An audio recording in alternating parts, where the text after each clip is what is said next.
ஒன்பதாவது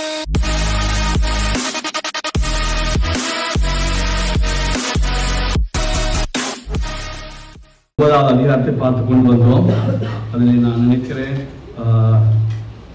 24வது அதிகாரம் 23வது அதிகாரம் மட்டும் நாங்கள் பார்த்துருக்கோம். இன்றைக்கு நான் அதை திருப்பி ஒருக்கா சமரைஸ் பண்ணி அதை ரீவைண்ட் பண்ணுற மாதிரி ரீவைண்ட் பண்ணி நம்ம உங்களுக்கு காட்ட போகிறேன். ஆகவே நான் சொன்னேன், இந்த ரோம புத்தகம் இல்லை, இந்த முழு பைபிள்லையும் இந்த ரோமர் 9வது அதிகாரத்தில் அதிகமாய் பிரசங்கம் பண்ண கடினமான ஒரு காரியம், விளங்கிக் கொள்கிறது ரொம்ப கடினமான ஒரு காரியம். ஏன்னு சொன்னால், நீங்க 9ல இருந்து நீங்க எடுக்காங்க. இப்ப சொன்ன பிறகு பார்ப்போம். 9வது அதிகாரத்துல 1ல இருந்து நீங்க 29 மட்டும் 1ல இருந்து 29 மட்டும் தேவனுடைய சோவரண்டி, தேவன் ஏக சக்கராதிபதி, அவர் தான் நினைச்சதை தான் செய்கிறார். அந்த தலைப்பின் கீழே தான் அது எழுதப்பட்டிருக்கு. 29ல இருந்து பிறகு 10வது அதிகாரம் முழுவதும் மனுஷனுடைய பொறுப்பு என்ன என்பதை விளங்கப்படுத்துறது. சார்ல்ஸ் பிரசிடென்ட் கேட்டாங்க, சோவரண்டி இந்த ரெஸ்பான்சிபிலிட்டி இது ரெண்டு எப்படி சமப்படுத்தணும்? அப்பதான் சமப்படுத்த முடியாது அப்படி சொல்லிட்டு கொஞ்சம் குறைங்க சமப்படுத்த முடியாது. அது என்ன நம்ம அது ஒன்னே நம்ம விளங்கிக் கொள்ள முடியாது. நாங்க அதையும் ஒத்துக்கொள்ளணும். தேவன் தான் சித்தத்தின்படிதான் இந்த உலகத்தை நடத்துகிறார். தன் சித்தத்தின்படிதான் யாரை ரட்சிக்க வேண்டும். அதாவது நல்ல கவலையை நான் திரும்ப உங்களுக்கு சொல்லி இருக்கிறேன். விழுந்து போன மனுக்குலத்தில் இருந்து யாரை ரட்சிக்கணும் யாரை ரட்சிக்க கூடாது என்பதை தேவன் தான் தீர்மானம் பண்ணுகிறார். இதை கேட்கும் போது நமக்கு எப்படி இருக்குது? சரி, இவ்வளவு காலம் கஷ்டமா இருக்குது, இனியும் கஷ்டமா தான் பிரச்சனை. ஓகே, சரி, கஷ்டமா இருக்குது உண்மை.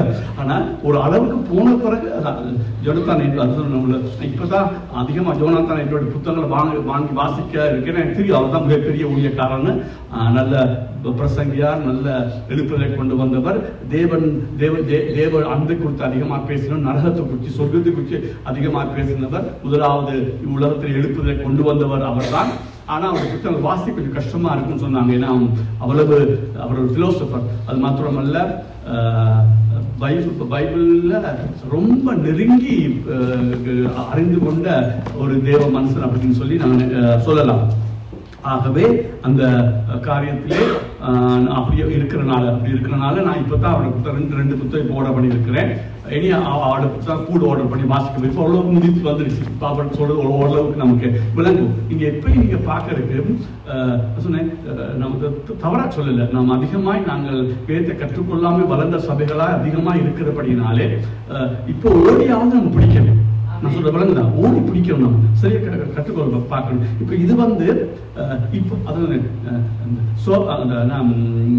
ஜோனத்தான் சொல்லும் போது ஆரம்ப காலத்திலே இந்த சோவரண்டி ஆஃப் காட்ங்கிறது தனக்கு ஒரு வெறுப்பு மாதிரி. இது எப்படி தேவன் அப்படி செய்ய முடியும்? விழுந்து போன மனக்குறத்தை எப்படி ஒரு சிலர ரட்சிப்புகளையும் ஒரு சிலர கைவிடைய முடியும் அப்படின்னு. ஆனா கடைசி காலத்தில் அவர் எழுதும்போது எழுதுறாரு, இது மாதிரி ஒரு சத்தியம் டேஸ்ட், இது ஒரு பெரிய கொஞ்சம் அலருது பாருங்க. இந்த இதை கொஞ்சம் குறைங்க, இதை பேச கொஞ்சம் குறைங்க, அலருது. அப்ப நன்றி நன்றி பண்ணி சோத்தரிக்கிறோம். ஓகே ஓகே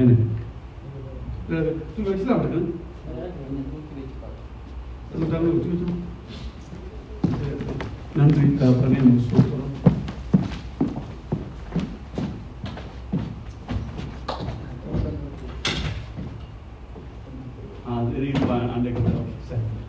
கொஞ்சம் தொண்டை கொஞ்சம் இதான கொஞ்சம் குறைக்கலாம். நான் பேச கொஞ்சம் குறைச்சிருக்கேன். ஓகே சரி, ஓகே ஓகே ஓகே. ஆகவே கடைசி காலத்திலே கொஞ்சம் கொஞ்சம் குறைங்க, பேச குறைங்க. ஏன்னா கடைசி காலத்திலே அவருக்கு அது மிகப்பெரிய சந்தோஷமான செய்தியா அதை கேட்கும் போதே நல்ல இல்லை ஏதோ நடக்கும். ஏன்னா சோத்திரம், நன்றி ஸ்தோத்திரம், நன்றி இயேசுவே. ஓகே சரி. அப்ப கடைசி காலத்திலே அவருக்கு அப்படியே விட்டுருங்க. கடைசி காலத்திலே அவர் அதில் ரொம்பவும் சந்தோஷப்பட்டு களி கூறினார் இந்த சோவரன்டி ஆஃப் காடை குறித்து. ஆகவே நான் சொன்னேன், நீங்க இப்ப இன்னைக்கு கணக்க விலங்கல் அப்படின்னு சொன்னா நீங்க அவசரப்படுத்த வருதுன்னா, இது நான் ஒரு 25-30 வருஷமா இந்த காரியத்தை கற்றுக்கொண்டுதான் இப்ப பிரசவம் பண்றேன். ஒரே நாளிலே எல்லாம் சரிபடாது. நான் இப்ப சொன்னேன், ஆரம்பமான சின்ன சின்ன காரியங்கள் அற்பமா எண்ணக்கூடாது.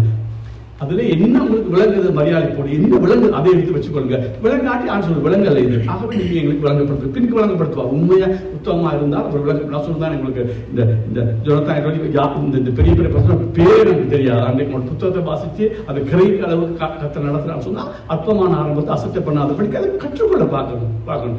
9வது அதிகாரம் முதல் 29 மற்றும் 28 மட்டும் sovereignty of God, தேவன் யாரை திருப்பி அதை ரிவைண்ட் பண்றேன், யாரை முன்குறித்தாரோ அவரை மட்டும்தான் அவர் என்ன செய்தார், ரட்சிக்கிறார். இது கஷ்டமா இருக்கும், கஷ்டமா இருக்கும் சொல்லவில்லை. இப்ப கஷ்டமா இருக்க தேவையில்லை. வர வர வர அது சுவையா மாறிக்கொண்டு போகணும். இல்லை விலங்கணும் பல சுவையா மாறிக்கொண்டு போகணும். ஓகே, அப்ப நான் சொன்னேன், முதலாவது இந்த ஏன் இந்த 9வது எழுத வேண்டி வந்தேன்னு சொன்னா, நான் சொன்னேன் 8வது அதிகாரத்தில் ரட்சிப்பு நிச்சயத்தை குறித்து அவர் அடிச்சு பேசுறார். யாரை முன்குறித்தாரோ அவர்களை என்ன செஞ்சார், அவர் குமார சாயல்கொப்பாய் முன்குறித்திருக்கிறார். எவ்வளவு முன்குறித்தார், அழைத்திருக்க அழைத்தார் அவர்களை நீதிமான் அவர்களை என்ன செஞ்சிருக்கார், மகிமைப்படுத்த. அப்ப இதை குறித்து இதை குறித்து என்ன சொல்லுவோம் சொல்ல, தேவன் முன்குறித்திருந்தா, தேவன் உன்னை அழைத்திருந்தா, தேவன் உன்னை நீதிமான் ஆக்கி இருந்தா அதுக்கு விரோதமா யாரு பேச முடியும்? இயேசு பேசுவாரா? இல்ல, அவர் தான் உனக்காக மரிச்சார், அவர் தான் உயிர்த்தெழுந்து உனக்காக பரிந்து பேசுகிறது. ஆகவே மரணம் வரட்டும், பிரச்சனை வரட்டும், ஆடுகளை போல அடிக்கப்படுற நிலைமைக்கு கொண்டு போகப்பட்டோம், ஆனா கிறிஸ்துவின் அன்பை வித்தை பிரிக்கிறது முடியாது. அப்ப இதை உறுதி அப்ப நான் சொன்னேன், ரட்சிக்கப்பட்ட ஒருவனை ரட்சிப்பை செய்ய முடியாது. நான் சொல்றேன் விளக்க முடியாதுன்னா, இது நல்லா கவனிங்க. இந்த ரட்சிப்பு இன்றைக்கு நேற்று உண்டானதல்ல. இந்த உலகம் தோற்றத்துக்கு முன்பே கர்த்தர் என்ன சொல்றது, ஒரு சிலரை ஏற்கனவே முன் குறித்துதான் இந்த உலகத்தையே படைத்து நடத்தி கொண்டு போகிறார். ஆகவே இதுல கைவிடப்படுறதுக்கு எந்த ஒரு வழியுமே கிடையாது. நான் சொல்லும் போது சொன்னாரு, பிதாவோட கையில நீங்க இருக்கிறீங்க, அது வந்து யாரும் உங்களை படித்துக் கொள்ள முடியாது. யாரும் ரட்சிப்பு அதான் சொன்ன, உங்களுக்கு சபையில வந்து மக்களுக்கு நான் சொல்றேன், எல்லாம் ரட்சிக்கப்பட்டவங்க இல்ல, நீங்க ரட்சிப்பு உறுதி இருக்கணும். அதான் முக்கியமானது. இன்னைக்கு ரட்சிப்பின் உறுதி இருக்கணும். நான் ரட்சிக்கப்பட்டிருக்கிறேன், அது உறுதி இருக்கணும். நீ எப்படி பெற்றுக் கொள்வியோ, கத்தர் சமூகத்தை அழுது பெற்றுக் கொள்வியோ, நீ குட்டிகள் அடித்து பெற்றுக் கொள்வியோ, பெற்றுக்கொள்ளணும். அப்படி பெற்றுக்கொண்டா தான் நம்ம பலமா பார்க்க முடியும். அப்ப இப்படி சொல்லும் போதுதான் இப்ப யூதர்கள் சொல்லுங்க பாருங்க வாசிப்போம். அப்ப கவனிக்க, அப்ப சொன்னேன் நான் சொன்னேன், எத்தனையோ தடவை படிச்சு கொடுத்துருக்கேன், இந்த ஓரளவுக்காவது இதை நீங்க விலகிக் கொள்ள முடியலைன்னா நானும் ஒன்றும் செய்ய முடியாது. பாருங்க, அப்ப இப்படிப்பட்ட நிலைமை. அப்ப தேவன் சொல்றாரு, ரட்சிக்கப்பட்டவன் என்ன செய்ய முடியாது, ரட்சிப்பை இழக்க முடியாது. ஏன்னா தேவன் தான் அவங்க தெரிந்து கொண்டார். ஆகவே அதை மட்டும் பாருங்க, இதுல வாசிக்கும் போது இவர்களை குறித்து நாம் என்ன சொல்லுவோம், தேவன் நம் பட்சத்தில் இருக்கும்போது நமக்கு விரோதமாக இருப்பவன் நமக்கு சொந்த குமாரன் பாராமல் நம் எல்லாருக்கும் அவரை ஒப்பு கொடுத்தவர், அவரோடு கூட மற்ற எல்லாவற்றையும் நமக்கு அருளாதிருப்பது, மற்ற எல்லாவற்ற காசு பணம் இல்லை, அந்த ரட்சிப்பை நிறைவேற்றாமல் இருப்பது எப்படி? தேவன் தெரிந்து கொண்டவர்களை குற்றம் சாட்டுகிறவன் தேவனை அவன் நீதிமானாக்கி இருக்கிறார். ஆக்கினைக்குள்ளாக இருக்கிறவன் யார்? கிறிஸ்துவே மறுத்தவர், அவரே எழுந்தும் இருக்கு, அவரே தேவனுடைய வலது பாசத்தில் நமக்காக நிமித்தம் எந்த நேரம் கொல்லப்படுகிறோம், அடிக்கப்பட்ட ஆடுகளை இப்போ எண்ணப்படும் என்று எழுதியிருக்கும்படி நேரிட்டாலும் கிறிஸ்துவின் அன்பை விட்டு பிரிப்பவன் யார்? உபத்திரவமோ, வியாகுலமோ, துன்பமோ, பசியோ, நிர்வாணமோ, நாசமோ, பட்டயமோ, இவைகள் எல்லாவற்றிலும் நான் நம்மில் அன்பு கூறுவதாலும் முற்றிலும் மரணமானாலும், ஜீவனானாலும், தேவதூதராலும், அதிகாரங்களானாலும், வல்லமையானாலும், நிகழ்காலங்களாலும், வருங்காரியங்களானாலும், உயர்வானாலும், தாழ்வானாலும், வேற எந்த சிருஷ்டியானாலும் நம்முடைய கர்த்தராகிய இயேசு கிறிஸ்துவின் தேவனுடைய அன்பை விட்டு நம்மை பிரிப்பவன் என்ன செஞ்சிருக்கோம். அப்புறம் 100% நான் நம்புறேன் சொல்லி இது பைபிளை நம்புறேன்னு சொன்னா என்ன, 100% நான் அதை வருங்காலம் நடக்கும்னா என்ன சொல்றேன், விசுவாசிக்கிறோம். அதுல சந்தேகம் இல்லை. நாங்க இப்ப உலகத்தான் நம்புறது வேற, நாங்க நம்புறது. அப்ப இப்படி சொன்னதான் யூதர்கள் சொல்றாங்க, அப்படி இருந்தால் சரி, இப்ப நீங்க சொல்றது உண்மையா இருந்தால் சரி. இப்ப 9 வாசிங்க, 9 வாசிங்க. எனக்கு மிகுந்த துக்கமும் 4 வாசிங்க. அவர்கள் இஷ்டவேலரே, புத்திர விகாரமும் மகிமையும் உடன்படிக்கைகளும் நியாய பிரமாணமும் தேவ ஆராதனையும் வாக்குத்தத்தங்களும் அவர்களுடையவைகளே. அப்ப யாருடைய வாக்குத்தத்தம் தேவ ஆராதனை எல்லாம் யாருடையது? அப்ப அது அந்த வாக்குத்தத்தம் சொன்னது அதை மேசியாவை அனுப்பி நான் உங்களை என்ன செய்வேன், ரட்சிக்கிறேன். இப்ப யாரு அந்த வாக்குத்தத்தம் யாருடையது? யூதர்களுடையது. அப்ப சரி, அப்ப அவங்க யூதர்களுடையது.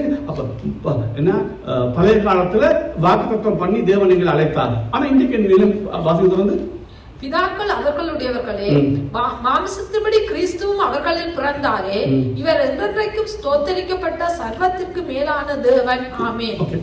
அப்ப யூதர்கள் என்ன கேட்கிறாங்கன்னா, நீங்க சொல்றீங்க இப்ப இவங்க ரட்சிக்கப்பட இருக்க மாட்டாங்கன்னு. சரி, இப்ப வாக்குத்தத்தம் யாருக்கு? தேவ ஆராதனை இருக்கட்டும், நியாயப்பிரமாணம் இருக்கட்டும், வாக்குத்தத்தங்களா இருக்கட்டும், மகிமையா இருக்கட்டும், இது யாருக்குடையது? யூதர்களுடையது. அப்ப அப்ப அப்ப ஏற்கனவே யூதர்கள் என்ன நினைச்சாங்க, தாங்க ஒன்னும் செய்ய வேண்டிய அவசியம் இல்லை, நாங்க ஆபிரகாமுடைய சந்ததியிலே பிறந்தபடினாலே நாங்க ஆட்டோமேட்டிக்கா எங்க போவோம்? பரலோகம் போவோம். இப்ப ஆபிரகாம் சும்மா கேட்டுக்கிறேன். யோவான் ஸ்தானன் சொல்றான், நீங்க எல்லாரும் ஆபிரகாம் பிள்ளைன்னு சொல்லாதிருங்க. ஏன்னு சொன்னா ஆபிரகாம் பிள்ளைகள் தான் யாரு சொல்லுங்க? விசுவாசத்தினாலே யார் இயேசுவை ஏற்றுக்கொள்ளலாம், புறஜாதியா இருக்கட்டும் யூதர்களா இருக்கட்டும், அவங்க மட்டும்தான் யாரு? அப்ப பாருங்க, கவனி பின்னால வர பாருங்க. அப்ப பாருங்க இவ்வளவு அழகா சொல்லுவா, ஆபிரகாம் பிள்ளைன்னு சொல்லாதீங்க, கல்ல கொண்டு அவர் ஆபிரகாம் பிள்ளைகள. அப்படின்னா ஆபிரகாம் பிள்ளைகள் யாரு? அதாவது மாம்சத்தின்படி, அதாவது மாம்சத்தின் பிள்ளை பிறந்த பிள்ளைகள் எல்லாரும் அவருடைய வழியில வர்றது எல்லாரும் ஆபிரகாம் பிள்ளைகள் இல்ல. விசுவாசத்துல இயேசுவை ஏற்றுக்கொள்கிற மாத்திரம் தான் யாரா இருக்க முடியும்? ஆபிரகாம். இதே நீங்க பார்த்தா இருக்கு. அதுக்கு யோவான் 8ஆம் அதிகாரத்துல சொல்றாரு, அவங்க ஆபிரகாமுடைய பிள்ளைகள். அப்ப அவங்க நாங்க ஆபிரகாம் பிள்ளைகள். அப்ப இயேசு என்ன சொல்றாரு, நீங்க ஆபிரகாம் பிள்ளையா இருந்தா ஆபிரகாம் செய்யறதை நீங்க என்ன செய்வீங்க? செய்வீங்க. அப்ப ஆபிரகாம் என்னை கொல்ல பார்த்தாரா? சத்தியத்தை சொன்னவர் கொல்ல பார்த்தாரா? கொல்ல பார்க்கல. ஆகவே ஆபிரகாம் ரோமர் 4:12 வாசிங்க. ரோமர் 4:12 கவனிக்கிறத கேட்டு அதை கிரகிக்கிறது, வீட்டை போய் இரவு தியானிக்கிறது. விருத்த சேதனத்தை பெற்றவர்களாய் மாத்திரமல்ல, நம்முடைய தகப்பனாகிய ஆபிரகாம் விருத்த சேதனம் இல்லாத காலத்தில் அடைந்த விசுவாசமாகிய அடிச்சுவடுகளில் நடக்கிறவர்களாய் இருக்கிறவர்களுக்கு தகப்பனாய் இருக்கும்படிக்கும் அந்த அடையாளத்தை பெற்றான்.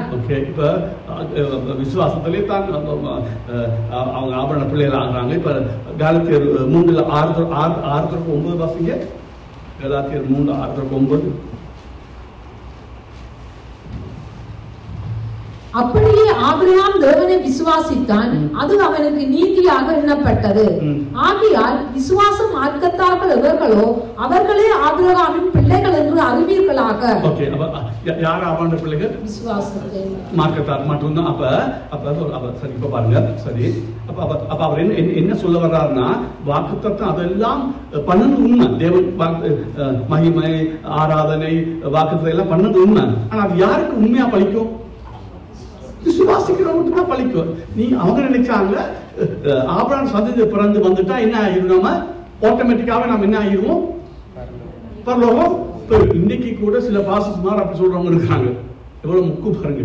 இன்னைக்கு கூட அது யூதர்கள் ரட்சிக்கப்பட தேவையில்ல, அவங்க ஆட்டோமேட்டிக்காவே பரலோகம் சொல்றாங்க. அவங்களுக்கு அந்த அளவுக்கு என்ன சொல்றது. அப்ப இந்த காலத்துல அப்படி சொல்லுவாங்க. அந்த என்ன அந்த யூதர்கள் காலத்துல அந்த யூதர்கள் உலகத்திலேயே தாங்க தான் பெரிய ஜாதின்னு நினைக்கிற அவங்க புறஜாதி நலத்துக்கு போவாங்க, தாங்க தான் பரலோகத்துக்கு போவாங்க நினைக்கிறது பெரிய ஒரு அதிசயம் இல்ல. ஓகே, சரி கவனிங்க. இப்ப 5-6 வாசிங்க. தேவ வசனம் அவமாய் போயிற்று என்று சொல்லக்கூடாது. ஏனென்றால் இஸ்ரவேல் வம்சத்தார் எல்லாரும் இஸ்ரவேலர் அல்லவே. அப்ப இஸ்ரவேல் வம்சத்தார் எல்லாரும் இஸ்ரவேல் அல்ல. அப்ப திரும்ப சொல்ற யார் இஸ்ரவேலர்? விசுவாச மார்க்கத்தார் மாத்திரம் தான். பழைய ஏற்பாட்டா இருக்கட்டும், புதிய ஏற்பாடு. பழைய ஏற்பாடுல அந்த நியாயப்பிரமாணம் நடக்க முற்பட்டு அது பிளவிட்ட போது ஆட்டை கொண்டோ மாட்டை கொண்டோ என்ன சொல்றது, தேவ சொன்னது போல பலியிட்டு அவங்க நம்பி இருந்தா அவங்க யாரு உண்மையானாக்கள்? அவங்க விசுவாசத்துல இஸ்ரவேலர்கள். ஓகே. ஆனா புதிய ஏற்பாட்டுல இயேசுநாதரை விசுவாசிக்கிற எல்லாரும் யாரு? இஸ்ரவேலர் தான். ஆவிக்குரிய இஸ்ரவேலர் நாங்க பார்க்கிறோம். அப்ப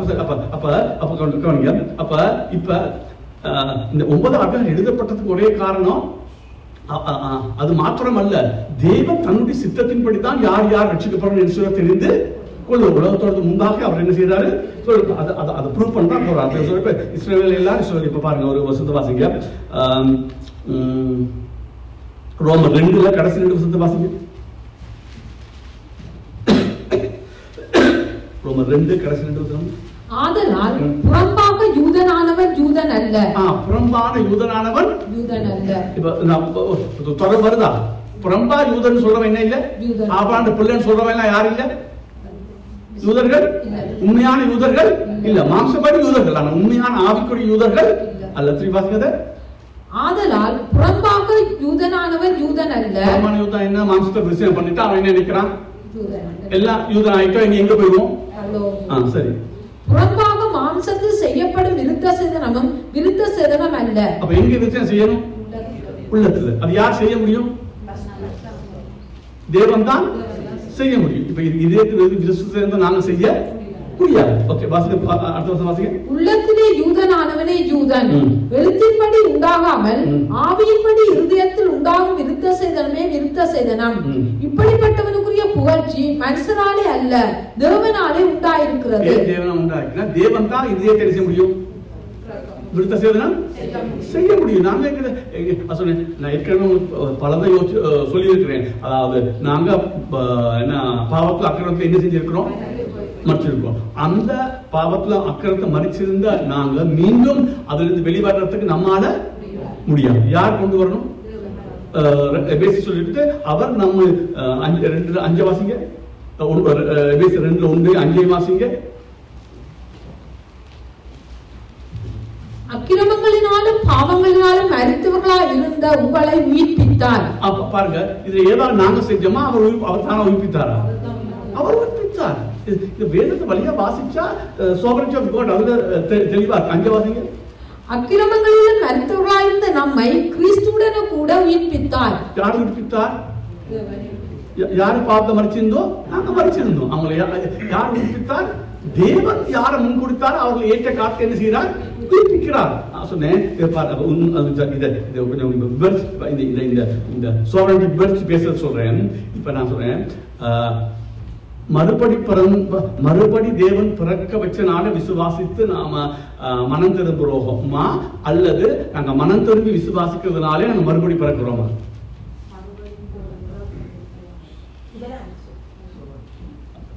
கவனிங்க, நான் சொல்ல நான் விட்டுட்டு போய் டீச் பண்றது. நான் கேட்கிறேன் என்னன்னா, நாங்க விசுவாசித்து மனம் திரும்புவதால நாங்க மறுபடி பிறக்கிறோமா, அல்லது மறுபடி பிறந்தபடினாலே நாங்கள் விசுவாசித்து மனம் திரும்புகிறோமா? ஓகே, அது உண்மை. அதே அவ்வளவு தயக்கமா பயத்தோ நெருக்கத்தோ நிறைவேற்ற பிரயாசம் சொல்லி இருக்குது. இங்க பைபிள் ஸ்கூல்ல பைபிள் படிக்க அப்படி இல்லை. அப்ப ஏன் அப்படி சொல்றோம்? இல்ல அதை படிங்க, அனுபவத்தை சொல்லுவோம். சரி, தேவன் குறித்து அது உண்மை.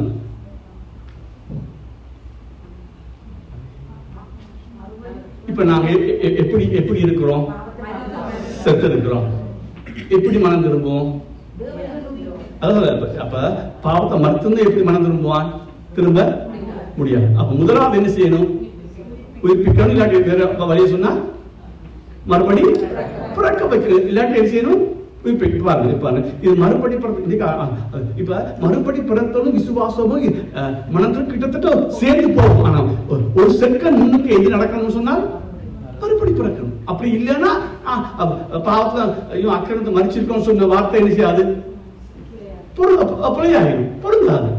சொல்றது நீங்க பைபிளை படிக்கணும். பைபிளை படிச்சு அதை கொஞ்சம் யோசிக்கணும். பாருங்க, மறுபடி பிறக்கத்தை பற்றி பார்ப்போம். கொஞ்சம் மறுபடி நானும் தெளிவா வேற சொல்லுது. இத்தனை தடவை சொன்னாலும் கொஞ்சமே பிடிச்சு கொடுத்தீங்க, பரவாயில்ல. இது ஆவியில பிடிக்கணும். என்ன சொல்றது, மூளையில நீங்க பிடிச்சது பெரிய காரியம். இன்னும் அதுக்கு மூளையில பிடிச்சது என்ன செய்யணும்? நல்ல புத்தகங்களை வாசிச்சு பைபிளை வாசிச்சு ஜெபம் பண்ணணும். அப்ப அது எங்க போகும்? இதயத்துக்கு போகும். அதுதான் முக்கியம். அது பரிசுத்தாண்டு வேறு. அதை நான் செய்ய முடியாது. நான் உங்க மூளைக்கு பேச முடியும், விளங்கப்படுத்த முடியும். அது இதயத்தில் யார் கொண்டு வரணும்? பரிசுத்த கேட்ட சொல்லுவோம்டாப்பா, எனக்கு பயமா இருக்கு, நான் படிப்புக்கிறதா வேணாமா? சரி, இப்ப மறுபடி பிறக்கிறத பத்தி நாங்க எடுப்போமா? எழுதி வச்சு நான் நினைக்கிறேன். படப்பட நீங்க வாசிங்க அதான் கவனிச்சு அதான் இன்னைக்கு சொன்னேன் பைபிள் நான் சொல்றேன் கவனிங்க. பைபிள் படிப்பது என்பது அந்த அதான் சொன்ன நான் பைபிள் படிக்க சாந்தி தெரியும் சொத்து நான் வேற தான் படிப்பேன். கீழே வச்சு படிக்க மாட்டேன். அப்படி படிக்கிறேன். எனக்கு ஒவ்வொரு வசனமும் ஒவ்வொரு சொல்லும் அது கடந்த காலமா நிகழ்காலமா முன்னுக்கு சொல்லி பின்னுக்கு சொல்லி அப்ப இதுக்குரிய ஒத்த வாசம் எங்க இதெல்லாம் வாசிக்காவிட்டால் நாம் சரியான பைபிளை படிக்க முடியாது. சும்மா பைபிளை படிக்கலாம். சும்மா படிக்கல பாருங்க கவனிங்க. இப்ப நான் எழுதி வச்சு நினைக்கிறேன் பார்க்க நீங்க வாசிங்க. எனக்கு வாசிக்கணும் கஷ்டம் எனக்கு.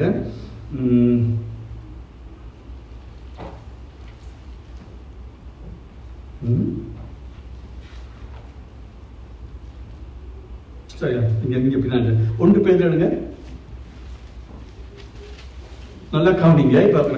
இப்ப நீங்க எழுதி வச்சு விட்டு போய் அதை தியானம் பண்ணுங்க. மறுபடி பிறக்கிறது எங்களோட வேலையில். அதான் சொன்னேன் ரட்சிப்பு கர்த்தருடைய திருத்தி சொல்லாதான். மறுபடி பிறக்காம ரட்சிக்கப்பட முடியாது. நம்ம மனம் திரும்ப முடியாது. விசுவாசிக்க முடியாது.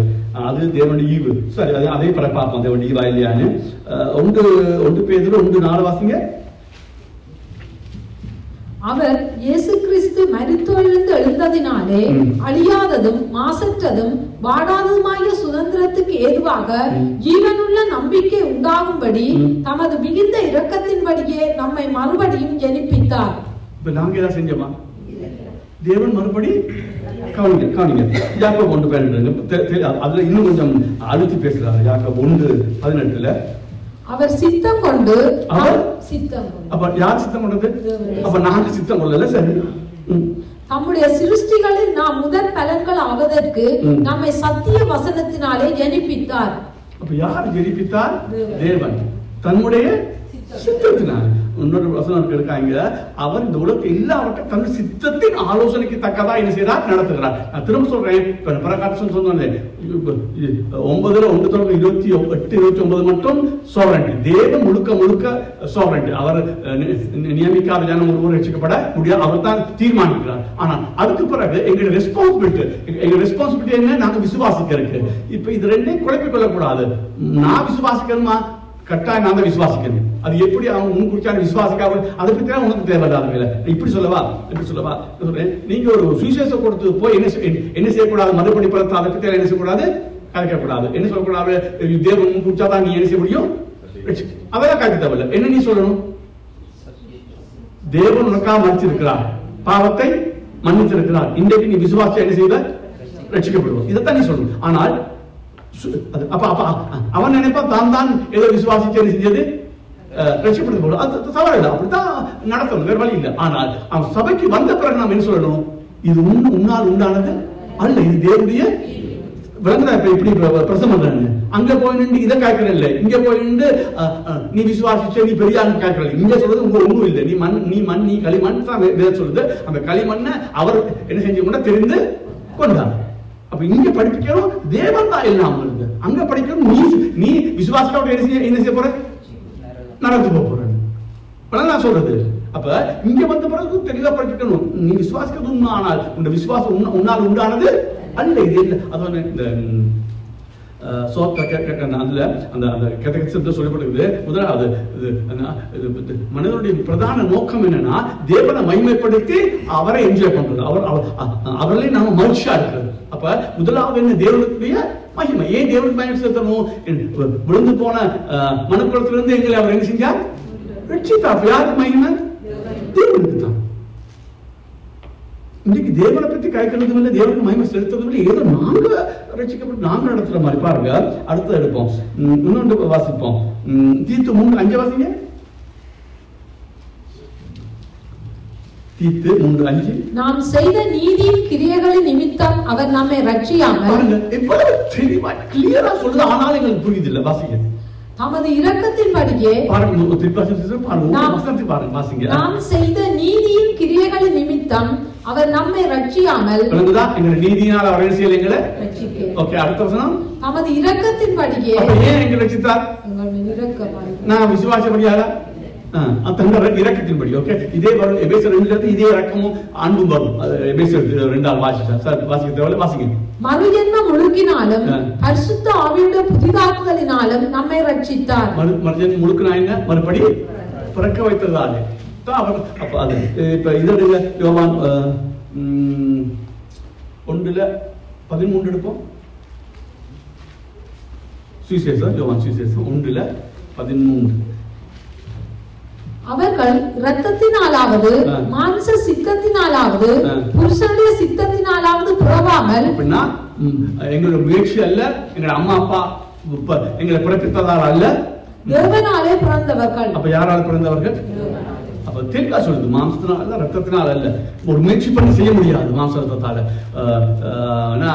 அம்மா அப்பா முயற்சினாலும் என்ன செய்ய முடியாது, மறுபடி பிறக்க வைக்க முடியாது. யார் பிறக்க வைக்கணும்? தேவனே பிறக்க வைக்கணும். அதை சொல்லி இருக்குது. சரி, யோவான் 3:3 பிறகு 3:8 விட்டு போய் வாசிங்க. யோவான் 3 வாசிச்சுட்டு 8 வாசிங்க. இயேசு அவனுக்கு பிரதியுத்தரமாக, ஒருவன் மறுபடியும் பிறவாவிட்டால் தேவனுடைய ராஜ்யத்தை காண மாட்டான் என்று மெய்யாகவே மெய்யாகவே உனக்கு சொல்லுகிறேன் என்றார். மறுபடியும் பிறக்காட்டி பரலோகம் போக முடியாது, நிச்சயப்பட முடியாது, ஒன்றும் செய்ய முடியாது. 8வது வசனம், காற்றானது தனக்கு இஷ்டமான இடத்திலே வீசுகிறது. காற்று எப்படி வீசுது? தேவன் எப்படி இந்த கார்த்திகை சொல்லப்பட்டது ஆவியானவருக்கு ஒப்புனையா. அப்ப ஆவியானவர் வீசுகிறார். எப்படி வீசுகிறார்? தனக்கு இஷ்டமானபடி. யாரை பிதாவாகி தேவன் முன்குறித்தாரோ அவர்கள் மேல்தான் பரிசுத்த காத்து என்ன செய்யும்? வாசிங்க. காற்றானது தனக்கு இஷ்டமான இடத்திலே வீசுகிறது, அது சத்தத்தை கேட்கிறாய், ஆகிலும் அது இன்ன இடத்திலிருந்து வருகிறதென்றும் இன்ன இடத்துக்கு போகிறதென்றும் உனக்கு தெரியாது. ஆவியினால் பிறந்தவனோ அவனும் அப்படியே இருக்கிறான் என்றார். காத்து வருது, அடிக்குது, காத்து சரியா தெரியுது இல்ல, ஆனா ஒரு பேப்பர் இருந்தா தூக்கி வீசி விட்டுரும். அப்ப பிறகு தெரியுது எங்களுக்கு காத்து தான் வந்து போயிடுச்சு. அது மாதிரி நாங்க மறுபடி பிறகு எங்களுக்கு தெரியாது. ஆனா பிறந்தால் பிறகு என்ன செய்ய போறோம்? எங்களோட வாழ்க்கையிலே பல நன்மைகளை நாங்க செய்ய தொடங்குவோம். முந்தி செய்யாததான் இப்ப செய்வோம். முந்தி பைபிள் படிக்க விருப்பம் இல்லை, பசுவான விருப்பம் இல்லை, சபைக்கு வர விருப்பம் இல்லை. இப்ப எல்லாம் என்ன செய்யுது? இப்ப மறுபடி பிறந்த உடனே தெரியாது, ஆனா பின்னுக்கு அதனுடைய நிகழ்வாக நாம் என்ன செய்ய முடியும்? கண்டு கொள்ள முடியும். அப்ப இந்த ரோமர் 9:1-28 மட்டும் சோவரண்டி அவருடைய சித்தத்தின்படி எல்லாவற்றையும் அவர் என்ன செய்யறாரு? நடத்துகிறார். சரி, இப்ப வாசிப்போம். சரி, அது 6வது வாசிங்க. 9:6 ரோமர் 9:6. அவமாய் போயிட்டு என்று சொல்லக்கூடாது, ஏனென்றால் இஸ்ரவேல் வம்சத்தார் எல்லாரும் இஸ்ரவேலர் அல்லவே. இங்க தேவ வசனம் சொல்லப்பட்டது, அங்க யூதர்களுக்கு கொடுக்கப்பட்ட வாக்குத்தத்தங்கள். அப்ப யூதர் சொல்றாங்க இந்த வாக்குத்தத்தங்கள் அவமா போயிட்டு யூதர்கள் இப்ப அநேக ரட்சிக்கப்படல. இப்ப யார் ரட்சிக்கப்பட்டிருக்கிறா? ரோமர் 3:1-3 வாசிங்க. அதை இப்படியானால் யூதனுடைய மேன்மை என்ன? விருத்த சேதனத்தினால் பிரயோஜனம் என்ன? அப்ப அவங்க முதல்ல நினைச்சா விருத்தசேதனத்தால பிரயோஜனம் என்ன? அவங்க நினைச்சாங்க போறதுக்கு போயிடலாம். அப்ப இந்த பிரயோஜனம் விருத்தசேதம் என்ன பிரயோஜனம் கேட்கிறான். அது எவ்விதத்திலும் மிகுதியா இருக்கிறது. தேவனுடைய வாக்கியங்கள் அவர்களிடத்தில் ஒப்புவிக்கப்பட்டது விசுவாசித்த மேன்மையாமே. இதை வச்சுக்கொண்டு ஒரு வசனம் வாசிங்க பாருங்க. தேவனுடைய வாக்கியம் யாருக்கு கொடுக்கப்பட்டது? இப்ப வாசிங்க 1 தீமோத்தேயு 3:15 வாசிங்க பாருங்க. அதுக்கு ஒரு விளக்கம் அது வருது பாருங்க. இது இப்படி மாறி மாறி பார்த்தா தான் நமக்கு உண்மையான விளக்கம் தெரியும். 1 தீமோத்தேயு 3:15, 2 தீமோத்தேயு 3:15 தேவ வாக்கியங்கள் எல்லாம் முதல் 3:15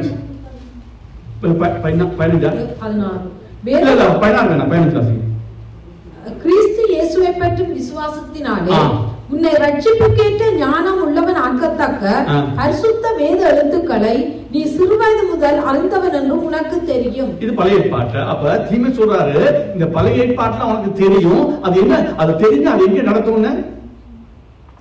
ரட்சிப்புக்கு நடத்தும். அப்ப இப்ப பாருங்க 3ல அப்ப யூதர்களுக்கு என்ன மேன்மை சொல்லுங்க. அப்ப யூதருக்கு என்ன மேன்மை? இப்ப எங்க வேத வாக்கியம் இருக்குல்ல. அப்ப நாங்க ரட்சிக்கப்படுறது எந்த வாய்ப்பும் இல்ல. யூதருக்கு என்ன இருந்தது? மேசியா வருவார்னு யாருக்கு தெரியும்? யூதருக்கு தான். வாசிங்க இப்ப 3ல ரோமர் 3:1-3 வாசிங்க. இப்படியானால் யூதனுடைய மேன்மை என்ன? விருத்த சேதனத்தினால் பிரயோஜனம் என்ன? அது எவ்விதத்திலும் மிகுதியா இருக்கிறது. தேவனுடைய வாக்கியங்கள் அவரிடத்தில் ஒப்புவிக்கப்பட்டது விசுவாசித்த மேன்மையாமே. சரி, வாசிங்க. சிலர் விசுவாசியாமல் போனாலும் என்ன? அவர்களுடைய அவவிசுவாசம் தேவனுடைய உண்மையை அவமாக்குமோ? அவமாக்காது. ஏன்? உண்மையான அப்ப அது என்ன? அது மூணாவதுனா உண்மையின்படி இஸ்ரேலர் யாரு? உண்மையான இஸ்ரேலர் யாரு? யூதர்கள் அல்ல. யாரு? விசுவாசத்திலே. அப்ப அங்க என்ன சொல்லப்பட்டதுன்னா, அங்க அவங்க விசுவாசிக்காம போனா அது பெரிய பிரச்சனை இல்லை. ஏன்னா தேவன் எல்லா மாமிசத்துல விருத்தனை செஞ்ச எல்லா யூதர்களும் என்ன எடுக்கல, ரட்சிப்புக்குள்ள கொண்டு வரல. யாரை கொண்டு வருவாரு? விசுவாசத்தின் மூலமா. சரி, மனித பக்கத்து விசுவாசம், தேவனுடைய பக்கத்து விசுவாசம் ஒன்றும் இல்லை. அது அவருடைய சித்தம். அவர் உலகத்தோடு முன்பாகவே இந்த உலகத்தை என்னையும் உன்னையும் இந்த உலகத்தை படைக்க முடியாது. ஆதாம் பாவம் செய்ய முன்பாகவே யார விழுந்து போன ஆதாமுக்குள்ள யாரை யார் ரட்சிக்க போன அவர் ஏற்கனவே என்ன செஞ்சிட்டாரு? தீர்மானம் பண்ணிட்டார். நீ குறித்து அதான் சொல்றேன். நான் சொல்றேன், நானும் நீ ரட்சிக்கப்பட்ட அசாதாரண ஜனம். யோசிப்பார், ஒரு கடவுள் உலகம் தோட்டத்துக்கு முன்பாகவே இந்த உலகத்துக்கு கோடான வருவாங்க. ஆபிரகாம் என்ன சொல்றது, ஆதாம் வருவான், அவன் பாவம் செய்வான். பாவம் செஞ்ச பிறகு இந்த ஆக்களை மட்டும் நான் என்ன செஞ்சு கொள்வேன் தெரியும். அது ஏன் தெரிந்து கொள்வார் தெரியாது. அது சும்மா இல்ல, ஏதோ ஒன்று இருக்குது தெரியாது. அது சொல்லல, ஏன் சொல்லல. அப்ப எவ்வளவு வேணும்னு கர்த்தருக்குள்ள நீ ரட்சிக்கப்பட்டதா யோசிச்சு, உலக தோட்டத்துக்கு முன்பாகவே அவர் ஏதோ நீ பிறந்த பிறகு இவரை முன்குறிப்போமா, இவரை எடுப்போமான்னு யோசிக்கல. ஏற்கனவே உலகம் தோன்ற முன்பே, ஆதாம் பிறக்க முன்பே, உலகம் தோன்ற முன்பே அவர் தன்னுடைய ஆலோசனை சித்தைக்கு தக்கதாக எல்லாவற்றையும் நடப்பிச்சு தன்னுடைய மூலையிலே எங்களை அவர் ரட்சிப்பதற்கு என்று நியமிச்சிருக்கிறார். சரி, கவனிங்க, வாசிங்க. இப்ப 6வது வாசிங்க திருப்பி இருக்கா?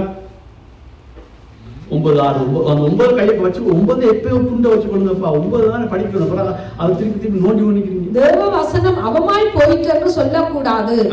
ஏனென்றால் இஸ்ரவேல் வம்சத்தார் எல்லாரும் இஸ்ரவேலர் அல்லவே. அப்ப தேவன் பிள்ளை செய்ய மாட்டார். அப்ப நீங்க அந்த பழைய ஏற்பாட்டை நீங்க ஒழுங்கா படிக்கல. அந்த பழைய ஏற்பாட்டை படிச்சிருந்தாலே தெரியும் தேவன் யாருக்கு. இப்ப கவனிங்க, இந்த 9 இது முழுக்க முதல்ல கணக்கு. இப்ப அதான் தாண்டி பார்த்தா முழுக்க பழைய ஏற்பாட்டை வந்து விளங்கப்படுத்துறா. நீ பழைய ஏற்பாட்டை படிச்சிருந்தாலே உனக்கு தெரியும். நீ யூதர்கள் எல்லாரும் என்ன செய்யப்பட வர்றாங்க? பழைய ஏற்பாடு. இப்ப பழைய ஏற்பாடு இருக்க போற இதை விளங்கப்படுத்ததான் எனக்கு சொல்ல போறேன். எனக்கு எழுதவாசிங்க. அவர்கள் ஆபிரகாமின் சந்ததியார் ஆனாலும் எல்லாரும் பிள்ளைகள் அல்லவே. ஈசாக்கின் சந்ததி விளங்கும் என்று சொல்லி இருக்கிறதே. எல்லாரும் ஆபிரகாம் சந்ததி சொல்லும்போது பாருங்க, ஈசாக்கில் விளங்கும்.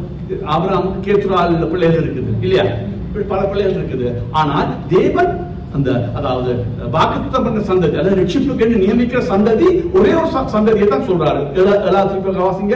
அவர்கள் ஆபிரகாமின் சந்ததியார் ஆனாலும் எல்லாரும் பிள்ளைகள் அல்லவே. அப்படியே பிள்ளைகள் அல்ல. அர்த்தம் சொல்றது, ஈசாக்கின் இடத்தில் உன் சந்ததி விளங்கும் என்று சொல்லி இருக்கிறதே. ஈசாக்கு எடுத்த சந்ததி சொல்றது வரப்போற என்ன சொல்றது, இஸ்ரவேல் மக்களை சொல்லல. அதாவது ஆபிரகாமுக்கு பிள்ளைகள் பிறக்கும். ஆனா ஈசாக்கின் ஊடாகத்தான் இந்த ரட்சிப்புக்குரிய ஜனங்கள் என்ன செய்யப்படுவாங்க? தெரிந்தெடுக்கப்படுவார்கள். அப்ப அடுத்த வாசிங்க 8வது. அதப்படி என்றால் மாம்சத்தின்படி பிள்ளைகள் ஆனவர்கள். மாம்சப்பட்ட என்ன? மாம்சப்படி சொல்லப்பட்டது நேச்சுரல், அதாவது இயற்கையாய் பிறக்கிற பிள்ளைகள். அப்ப பாருங்க, ஆகாருக்கும் ஆபிரகாமுக்கு என்ன வந்து ஒரு பிள்ளை. அது வாக்குத்தப்பட்டு வந்ததா அல்லது மாம்சப்படி அல்லது அதை விளங்கி கொண்டதா சொல்றேன். நேச்சுரல், இயற்கையா அவங்க சேர்ந்து இன்னொரு பிள்ளை வந்தது இல்லையா? இதுக்கு தேவன் ஒன்றும் தலையிட வேண்டிய அவசியம் இல்லை. வாசிக்க பாருங்க, கவனிங்க வாசிங்க. அதப்படி என்றால் மாம்சத்தின்படி பிள்ளைகள் ஆனவர்கள் தேவனுடைய பிள்ளைகள் அல்ல. வாக்குத்தத்தத்தின்படி பிள்ளைகள் ஆனவர்களே அந்த சந்ததி என்று எண்ணப்படுகிறார்கள். அந்த சந்ததி சொல்லப்படுது என்ன சொல்லுது? சந்ததி அது விசுவாசத்தினால ரட்சிக்கப்படுறவங்க. சந்ததி இங்க சந்ததி சொல்லப்படுறது அங்க நீங்க இங்கிலீஷ்ல பார்த்தா சீட் வரும். ஒன்று நேச்சுரல் சீட், அதாவது முதலாவது 2 ஒரே சீட் தான். அதாவது முதலாவது ஆபிரகாமுக்கு மாமிசத்தின்படி பிள்ளைகள் பிறந்தாங்களா? பிறந்தாங்க. ஆனா அவங்க வாக்குத்தத்தத்தின்படி என்ன செய்யல? பிறக்கல. சரி, 9 மாசம் பண்ணாங்க. 9 மாசம் அந்த வாக்குத்தத்தமான வார்த்தையாவது குறித்த காலத்திலே வருவேன், அப்பொழுது சாராள் ஒரு குமாரனை பெறுவாள் என்பதே. ஓகே, குறித்த இப்ப பாருங்க, எனக்கு கவனிங்க. இப்ப மாமிசத்தின்படி பிறந்தது இஸ்மாவேல். ஓகே, இஸ்மாவேல் தானே? ஓகே, சரி. இப்ப ஆபிரகாமுக்கும் சாராளுக்கும் பிறக்காம அது ஆகாருக்கு பிறந்தது. இப்ப சாராளுடைய கற்பம் என்ன செய்யப்பட்டிருந்தது? அடைக்கப்பட்டது. ஸ்துரிய வழிபாடு முடிஞ்சது. இப்ப நல்லா கவனிங்க, இது நல்லா கவனிங்க. இப்ப சொல்றது உன்னுடைய சந்ததின்னு சொல்லப்படுது, அதாவது ரட்சிக்கப்படுறவங்க அதான் சந்ததி சொல்றது. முதல் சொல்லப்பட்ட சந்ததி என்பது ஆபிரகாமுடைய இயற்கையான பிள்ளைகள். இரண்டாவது சந்ததி சொல்லப்பட்டது கிறிஸ்து. நல்லா கவனிங்க, அந்த சீட் இப்ப கிறிஸ்து. இப்ப சரி, அதை ஒரு வாட்சா சுகமா நினைக்கிறேன், எடுங்க. அந்த இதே இடத்துல இருக்கா ஆதியாகமம் 12:3 அதற்கு வாசிங்க. அதுக்கு பிறகு காலத்துக்கு வருவோம். அப்போ உங்களுக்கு கொஞ்சம் விளைவுக்குள்ள கொஞ்சம் சுகமா இருக்கும் நான் நினைக்கிறேன். பார்ப்போம். உன்னை ஆசீர்வதிக்கிறவர்களை ஆசீர்வதிப்பேன், உன்னை சபிக்கிறவனை சபிப்பேன், பூமியில் உள்ள வம்சங்கள் எல்லாம் உனக்குள் ஆசீர்வதிக்கப்படும் என்றார். உனக்குள்ளே பூமியில வம்சம் எல்லாம் இது என்னத்தை குறித்து சொல்லப்பட்டிருக்குது? ரட்சிக்கப்பட்டு 3ஆவது அதிகாரத்துல காலத்தில் தெளிவா சொல்லப்பட்டிருக்குது. ஆபிரகாமுடைய ஆசீர்வாதம் 2 ஆசீர்வாதம். ஆபிரகாம் அந்த பழைய ஏற்பாட்டு விளங்காட்டி புதிய ஏற்பாட்டு 3ஆவது அதிகார காலத்துல சொல்லப்பட்டிருக்குது. அந்த சந்ததியிலே 2 ஆசீர்வாதம் வரும். ஆபிரகாம் என்ன? பரிசுத்தாவியானவர். இது 2 தான் ஆசீர்வாதம். பாருங்க, பழைய ஏற்பாடு நாங்க படிச்சா வழங்கி கொள்ளாது. பழைய ஏற்பாடு நாங்க படிச்சா நினைச்சிருப்போம். புதிய ஏற்பாடு இல்ல, உனக்குள்ள சகல ஜன ஆசீர்வதிக்கணும். பழைய ஏற்பாடு என்ன நினைச்சிருப்பாங்க?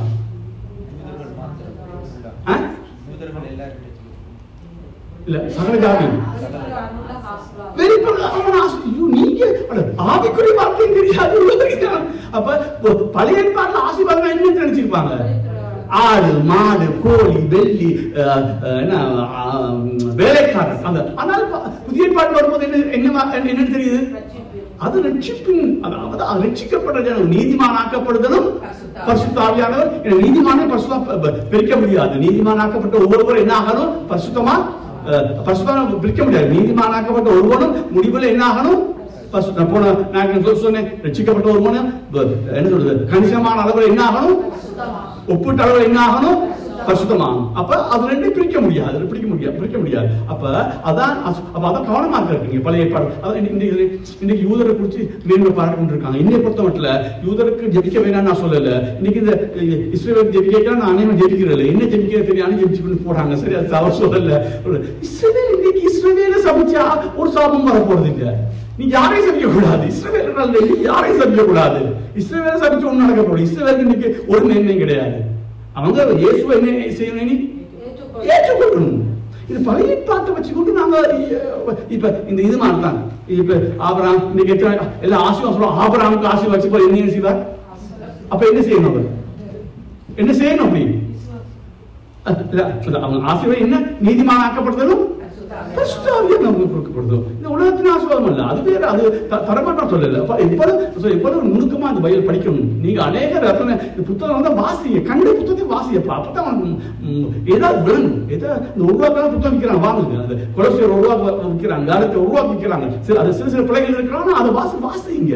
இல்ல நீங்க கடைசி மட்டும் திருந்த மாட்டீங்க. ஓகே,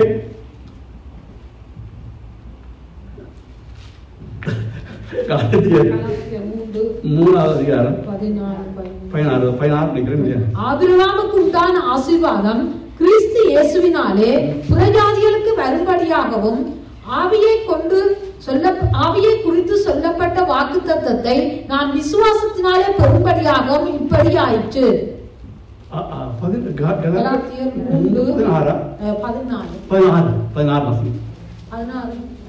ஆபிரகாமுக்கும் அவருடைய சந்ததிக்கும் வாக்குத்தத்தங்கள் பண்ணப்பட்டன. சந்ததிகளுக்கு என்று அநேகரை குறித்து சொல்லாமல் உன் சந்ததிக்கு என்று ஒருவனை குறித்து சொல்லி இருக்கிறார். அந்த சந்ததி கிறிஸ்துவே. இப்ப நாங்க ஆசீர்வதிக்கப்படணும்னா நீங்க யாருக்குள்ள வந்துடணும்? அப்ப நம்ம இயேசுவை ஏற்றுக்கொள்ளும் போது யாருக்குள்ள வந்துடுறோம்? கிறிஸ்துவுக்குள்ள வந்துடுறோம். அப்ப ஆசீர்வாதம் யாருக்கு வருது? எங்களுக்கு ரட்சிப்பு. ஆசீர்வாதம் சொல்றது ரட்சிப்பு. அதுக்கு பிறகு என்ன வருது? சரி, பரவாயில்ல. இப்ப 9 திருப்பி எடுங்க, அந்த 9 அதிகாரத்தை எடுங்க. இப்ப நான் சொல்றேன், இப்ப இதை சொல்றது கேளுங்க. இப்ப ஆகாரோட ஆபிரகாம் சேர்றான், அவங்களுக்கு ஒரு பிள்ளை பிறக்குது. அதான் அவன் சொல்றது என்ன, மாம்சத்தப்படி பிறந்தவர்கள் அல்லது நெச்சுரல், அதாவது எந்த ஒரு தேவன் அதுக்கு எந்த ஒரு ஈடுபாடும் செய்யல, இயற்கையாவே பிள்ளை வந்து. இப்ப நான் கேட்கிறேன், சாராளுக்கு பிள்ளை வரணும்னு சொன்னால் இது தேவன் இடைப்படணுமா இடப்படக்கூடாதா? இடைப்படாம வர முடியாது. பொங்கல் படுற வழிபாடே நின்று போச்சு, கற்பம் அடைக்கப்பட்டு இருக்குது இல்லையா? அந்த பிள்ளை படுற வழி இல்ல. இப்ப யாரு தலையிடணும்? தேவன் தலையிடு. இங்க பாருங்க அந்த வாசிக்க இதெல்லாம் நீங்க வாசித்து நீங்க இந்த என்ன ரோமர் அதிகாரத்தை யாரும் கிடையாது மாற்றி வச்ச வாச்சா பயங்கரமா இருக்கும். பாருங்க 9 வாசிக்க இருக்கா 8ல இருந்து வாசிங்க. அது எப்படி என்றால் மாமிசத்தின்படி பிள்ளைகள் ஆனவர்கள் தேவனுடைய பிள்ளைகள் அல்ல, வாக்குத்தத்தத்தின்படி பிள்ளைகள் ஆனவர்களே அந்த சந்ததி என்று எண்ணப்படுகிறார்கள். அப்ப தேவனுடைய பிள்ளைகள் யாரு? வாக்குத்தத்தத்தின்படி பிறக்கிறவங்க. ஆனா சாராளுக்கு வாசிக்க 9 அந்த வாக்குத்தத்தமான வார்த்தையாவது குறித்த காலத்திலே வருவேன், அப்பொழுது சாராள் ஒரு குமாரனை பெறுவாள் என்பதே. பாருங்க, குறித்த காலத்து வருவேன், குறித்த காலத்து வருவேன். அந்த வருவேன் சொன்னது தேவன் அங்க இறங்கி வரதில்ல. அதாவது குறித்த காலத்துல நான் சாராளு இடைப்படுவேன், அவருடைய என்ன சொல்றது கற்பத்தை நான் என்ன செஞ்சு விடுவேன், திறந்து விடுவேன். அப்ப அவனுக்கு என்ன வரும்? குழந்தை வரும். அப்ப நான் கேட்கிறேன், இப்ப பார்க்கிறோம் என்னன்னா வாக்கு தத்தத்தின் பண்ணப்பட்ட பிள்ளைகள் தான் ஆபிரகாமுடைய சந்ததி சொல்லப்பட்டிருக்குது. சரி, ஆனா இப்ப இந்த வாக்குத்தத்தம் பண்ணுனது வாக்குத்தத்தம், அதாவது வாக்குத்தத்தை பெற்றுக் கொண்டது நான் ஒண்ணு சேர்த்தல் விசுவாசிச்சு அதை ஏற்றுக்கொண்டால் சரி. ஆனா இந்த வாக்கு சொல்லப்பட்டது. ஆனால் ஆபிரகாமுக்கு அதாவது சாராளுக்கு அவர் இயற்கைக்கு அப்பாற்பட்ட முறையிலே ஒரு அற்புதம் செய்யாவிட்டால் சாராள் என்ன செய்ய முடியாது? குழந்தை பிறக்க முடியாது. இதை இப்ப தூக்கி போடுங்க. இப்ப நானும் நீயும் பாவத்தை மாம்சம் என்ன செஞ்சிருக்கிறோம், அனுப்பிச்சிருக்கோம். இப்ப இயற்கைக்கு அப்பாற்பட்ட முறையிலே தேவன் ஒரு கிரியை செய்யாவிட்டால் நாங்க என்ன செய்ய முடியாது? செய்யப்பட முடியாது. சிம்பிள், இவ்வளவு சிம்பிள். அப்ப அந்த வாக்குத்தத்தம் பண்ணணும். அப்ப வாக்குத்தத்தம் பண்ணது கர்த்தர் இடைப்படாம கர்த்தர் ஒன்று செய்யாம அது பிள்ளை வர முடியாது. அதுபோல் நான் உன்னை ரட்சிக்கப்பட கர்த்தர் இயற்கைக்கு அப்பாற்பட்ட முறையிலே உன்னை பாவத்தை அர்த்தம் மறுத்து உன்னை தூக்கி எடுக்காவிட்டா என்ன செய்ய முடியாது? முடியாது. இப்ப புரிஞ்சுக்கொண்டீங்களா? இப்ப அடுத்தது அப்ப சொல்ற அப்ப ரட்சிப்பு யாருடையது? தெளிவா சரி, சுத்தி சுத்தி பார்த்தா ரட்சிப்பு அவர் நான் சொன்னேன் விழுந்து போன மனக்குளத்திலே, விழுந்து போகாத ஆதாம் ஏவாள் அல்ல, விழுந்து போன மனக்குளத்திலே யாரை ரட்சிக்கணும் யாரை ரட்சக்கூடாது யார் தெரிந்து கொள்றார்? தெரிந்து கொள்ளாத என்ன செய்ய முடியாது. ஆனா நாங்க சுவிசேஷம் சொல்லும் போது அப்ப சொல்லக்கூடாது. வருத்தப்பட்டு பாரசமுக்கு நீங்க பார் சொல்லி இருக்குது, நீ ஏசுட்டவா அவர் என்ன செய்வா? ரட்சிப்பா. அப்ப அதான் ரெஸ்பான்சிபிலிட்டி. இது எப்படி அப்ப இந்த நான் சொன்னேன் நாளைக்கு ஜட்மெண்ட் சீட்ல வரும் பொழுது ஒருத்தர் சொல்ல முடியாது முன்கூட்டி அவசரம், அதை பத்தி எல்லாம் கவலை இல்லை. உங்க பொறுப்பு என்ன? சொல்லுங்க, உங்க பொறுப்பு என்ன? இயேசுநாதர் உங்க பாவத்துக்கு மறிச்சது நீ கேள்விப்பட்ட இல்ல, அது நீ எத்தனை சொன்னாங்க இல்ல. இப்ப நீ என்ன செஞ்சிருக்கணும்? விசுவாசம். நீ விசுவாசம் ஆகும் எங்க போ நடந்து போ. ஆனா இப்ப நான் போறேன் முன்னுக்கு, நான் ரட்சிக்கப்பட்ட போறேன், நான் போய் என்ன சொல்ல முடியாது? நான் விசுவாசாதான் நான் என்ன செய்வேன்? நான் என்ன சொல்லணும்? நீ உலகத்தோடு முன்பாகவே இந்த பேரை முன்குறிச்சிங்க, ஸ்தோத்திரம். இப்ப நான் உள்ள வந்துட்டேன். இந்த ரட்சிப்பெல்லாம் நீங்களே எனக்கு தந்தது. அது ரெண்டு இருக்கா வாச்சிருவோம். ரெண்டுமே தேவ தராம நம்ம செய்ய முடியாதுன்னு நான் காட்டுறேன். வேதத்தினூடாக 11:18 நினைக்கிறேன்.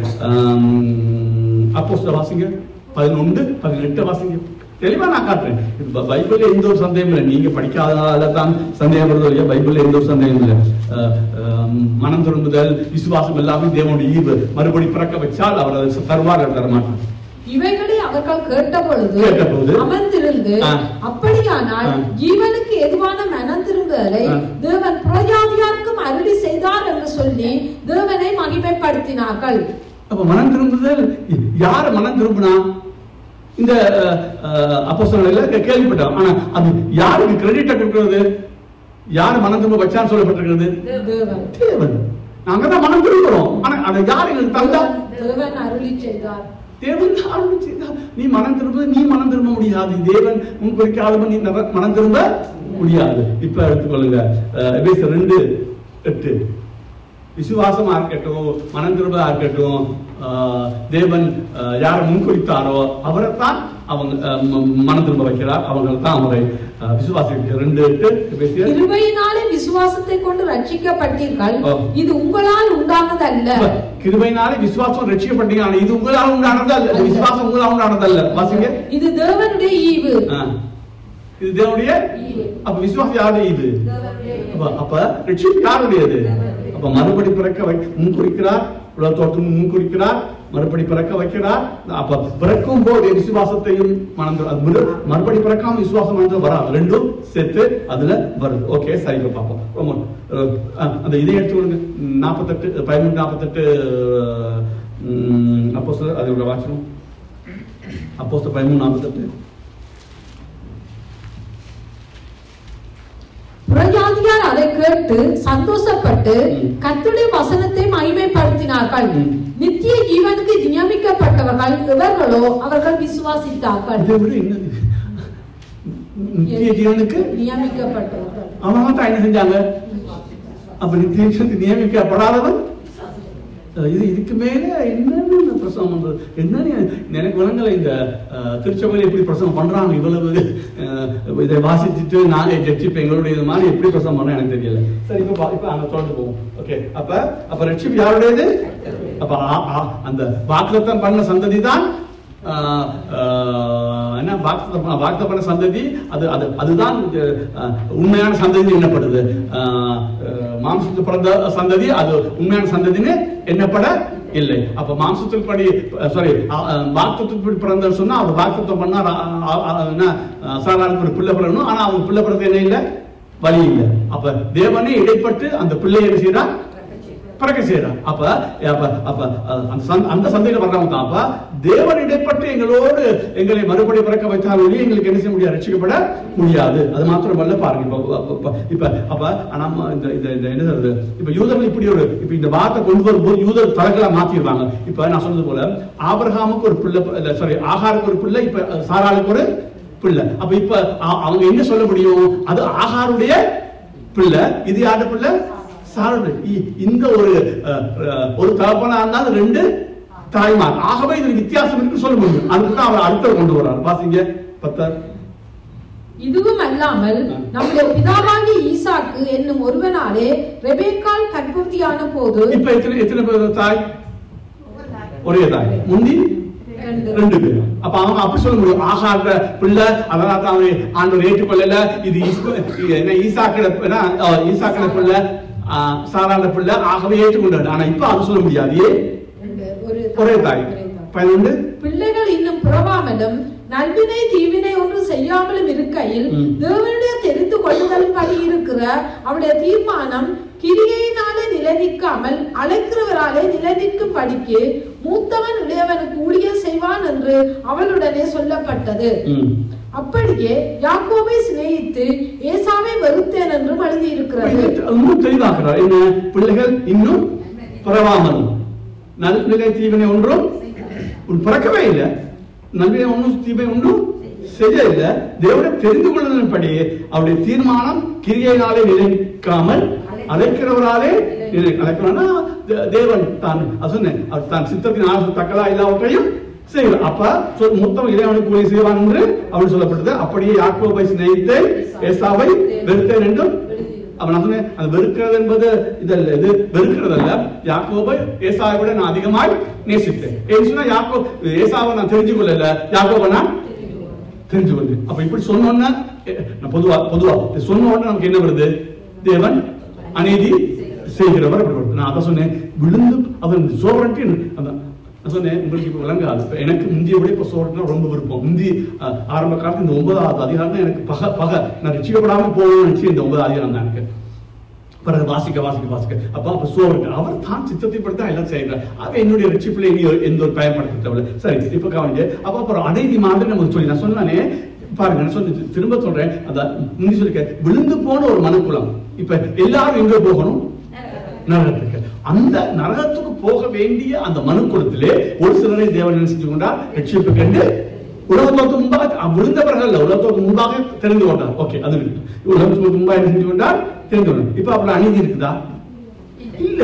பார்த்தா அநீதி மாதிரி தெரியுது. எங்களுக்கு கஷ்டமா இருக்குது. எல்லாத்தையும் ரட்சித்தா நல்லா இருக்கணும். மனுஷன் நினைக்கிறதெல்லாம் தேவன் என்ன செய்ய முடியாது.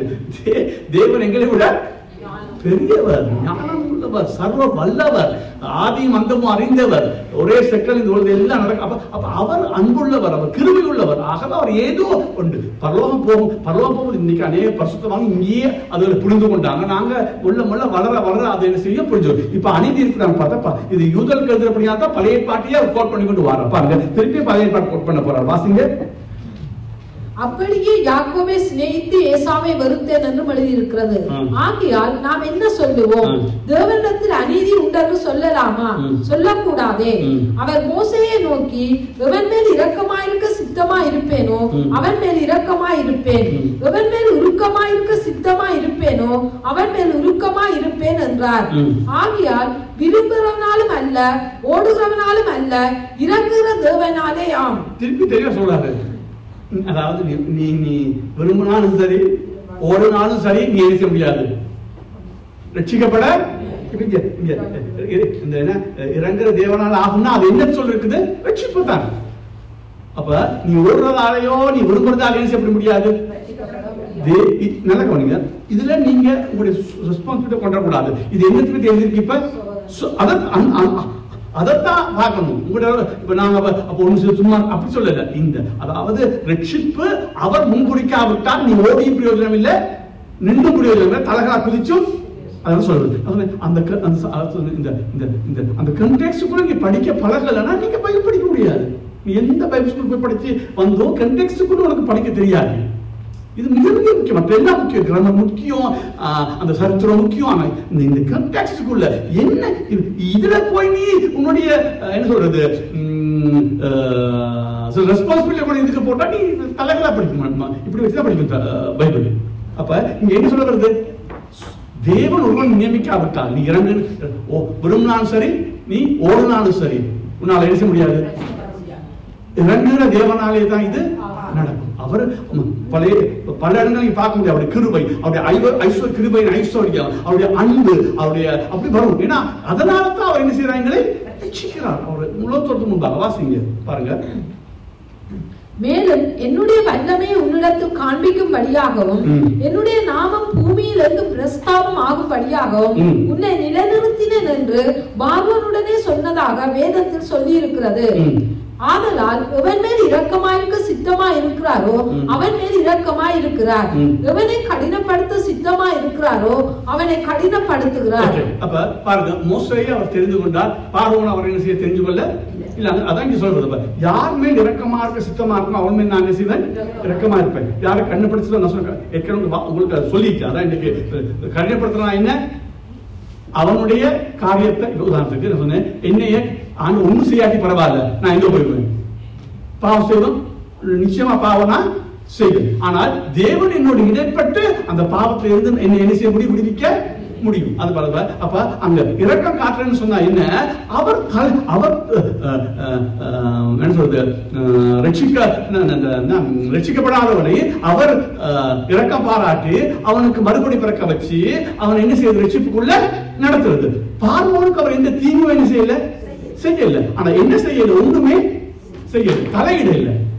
இந்த உலகத்திலே தேவன் தலையிடாவிட்டால் போதும், நம்ம எங்க போவோம், நடத்துக்கு தலையிட்டால் தான் என்ன செய்ய முடியும். அதைத்தான் சொல்லுது.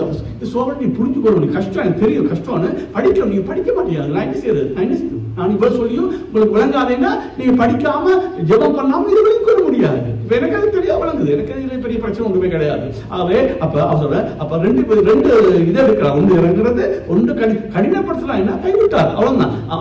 அவனை தேவன் கடினப்படுத்தவில்லை, கைவிட்டாலே. அதான் சொன்ன பிரெட்ஃபோர்ட் சொல்லி அவரு பழைய அந்த டிஎல் முடியோ அவர் சொல்லுவாங்க. அதாவது ஒரு ஆளை பார்த்து இவர் கேவலம் சொல்லாத, தேவனுடைய கிருபை இல்லாட்டி நீ அதை விட கேவலமா போக முடியும். அது விளங்க அவனுக்கு.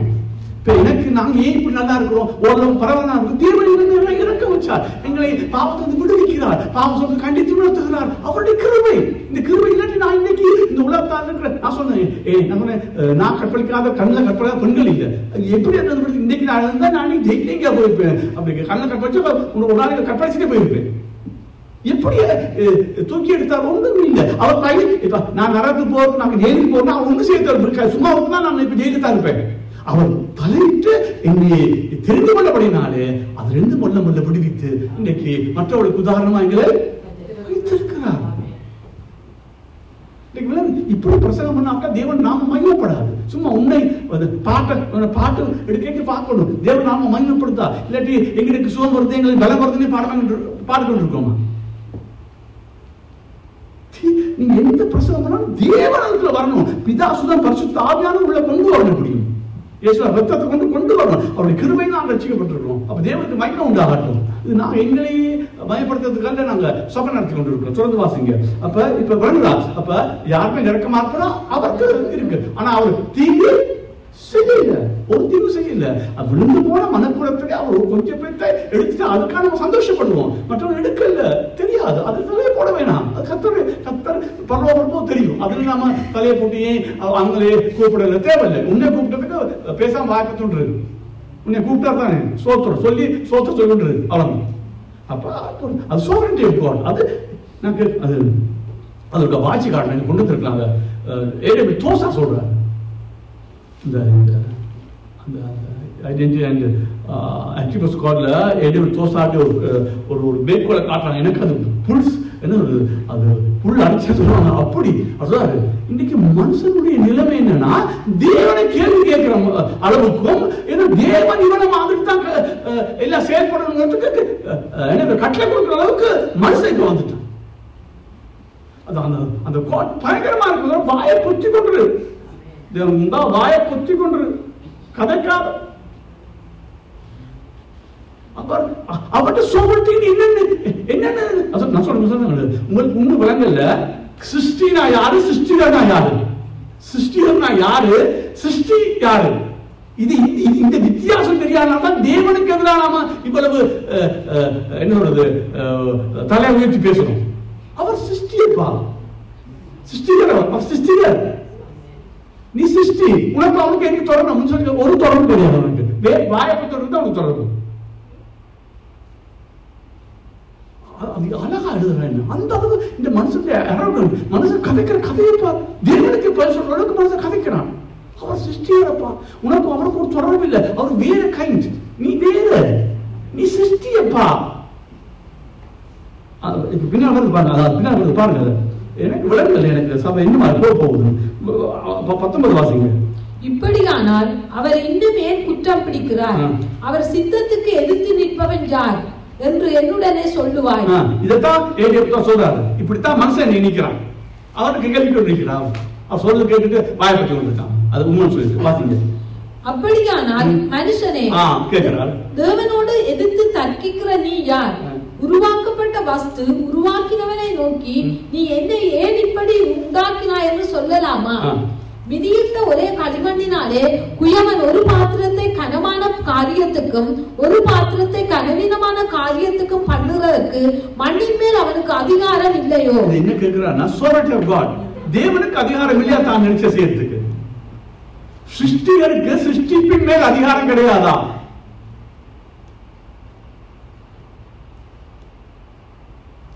என்ன நினைக்கிற நீ? கடவுள் யாரு நினைக்கிறீங்க?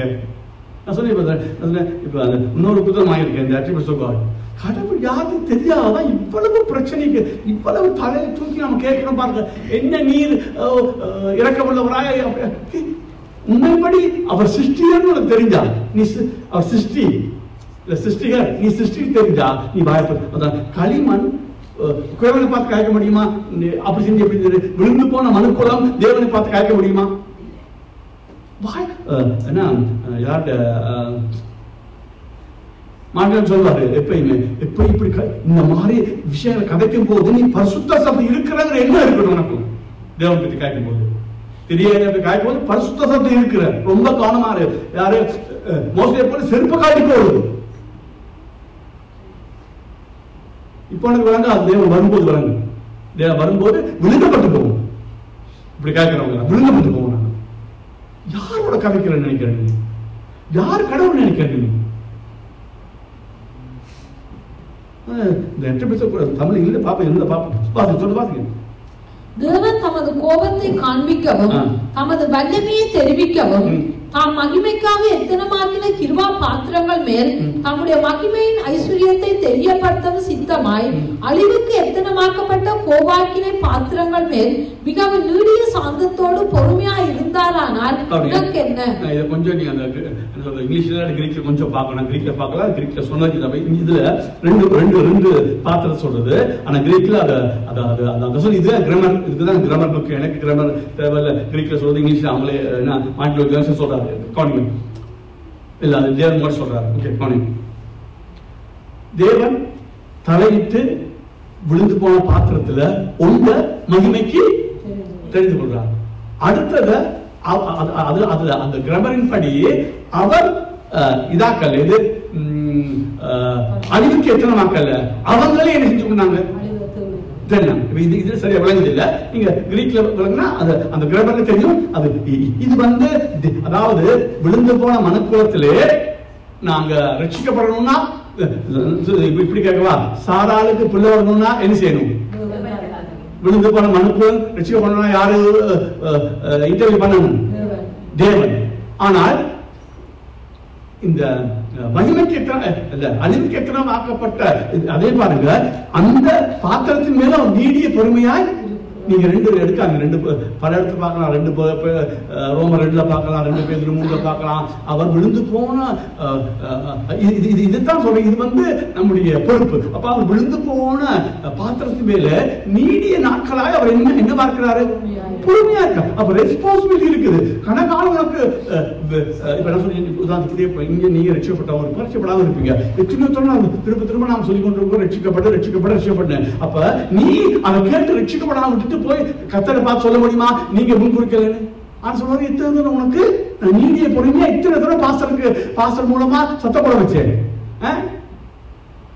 உனக்கு. அப்படி இருந்து நீ என்ன செய்யல? மனம் திரும்பல. அப்ப நீயே உன்னை அழிவுக்கு உட்படுத்திக் கொண்ட. தேவன் உன்னை நரகத்துக்கு அனுப்பல. நரகம் யாருக்கு உருவாக்கப்பட்டது? பிசாசுக்கு, உனக்கு இல்ல. நீ வேறொரு போக போற. என்ன நீ மனம் திரும்பத்துக்கு உனக்கு என்ன இல்ல? மனம் இல்ல. அதான் ரெஸ்பான்சிபிலிட்டி வரும் அது. அப்ப இதுல மகிமைக்கு எத்தனை வாக்கப்பட்டதுக்கு நாங்க நாம என்ன செய்ய முடியாது? பரலோகத்துக்கு போறதுக்கு மகிமைக்கு நாம என்ன செய்ய முடியாது? செய்ய முடியாது. அது யாரு தலையிடணும்? தேவன். அப்புறம் ஆகாருக்கு பிள்ளை தேவன் தலையிடுத்தவர், அது மாம்சத்துப்படி. ஆனா சாராளுக்கு பிள்ளை யாரு தலையிடணும்? தேவன். ரிட்சிப்புக்கு யார் தலையிடணும்? தேவன் தலையிடணும். இல்லாம ரட்சிக்கப்பட முடியாது உன்னுடைய மனுஷன். ஆனா நரகத்துக்கு போறதுக்கு தேவன் ஒன்றும் செய்ய தேவையில்லை. நீயே மனத்திற்கு மாமன் எங்க போயிடுவ? ஆட்டோமேட்டிக்கா நீங்க போயிடுவ நரகத்துக்கு.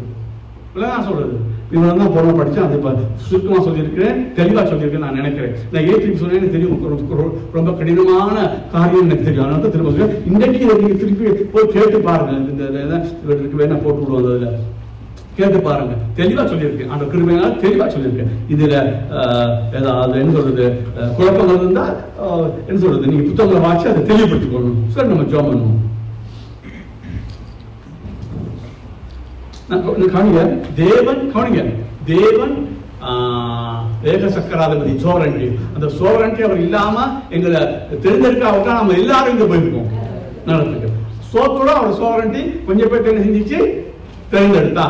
எங்க நன்மை இருக்குனால நாங்க பார்த்தோம், நன்மை தீமையும் இல்ல, உலகத்துக்கு முன்பாக தெரிஞ்சு கூட ஏன் நமக்கு தெரியாது. ஆனால் அவர் என்னை தெரிந்து கொண்டார். சரி, இதை விட்டு திருப்பி கேளு, பேசுறது அப்படியா கேளு.